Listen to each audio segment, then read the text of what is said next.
Welcome to Man Does Tech, where I solve the problems you didn't even know you had. In this video, I will explain how to play Terraria with a gamepad. First, connect your preferred gamepad to your computer.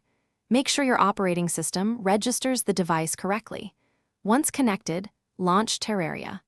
The game is designed to automatically detect many popular controllers, making the initial setup quite straightforward. You can then verify the connection within the game's settings menu. Once in-game, you will find the left analog stick controls character movement, while the right stick handles aiming. The A button is typically for jumping, and the X button allows you to interact with objects. Pressing the B button opens your inventory, and the Y button cycles through your equipped items.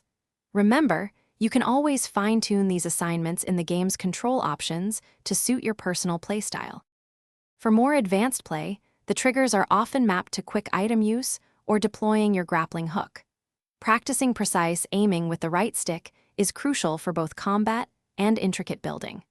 Efficiently navigating your inventory using the D-pad and shoulder buttons will significantly speed up your gameplay. Don't hesitate to experiment with the controller sensitivity settings to find what feels most comfortable and responsive for you. If you encounter issues, first ensure your gamepad drivers are up to date. Sometimes, a simple restart of Terraria or even your computer can resolve detection problems. Also, check for any background applications that might be interfering with your controller input. Finally, always confirm your gamepad has sufficient battery life or that its wired connection is secure to prevent unexpected disconnections during gameplay. Thanks for watching. If you found this helpful, don't forget to like and subscribe.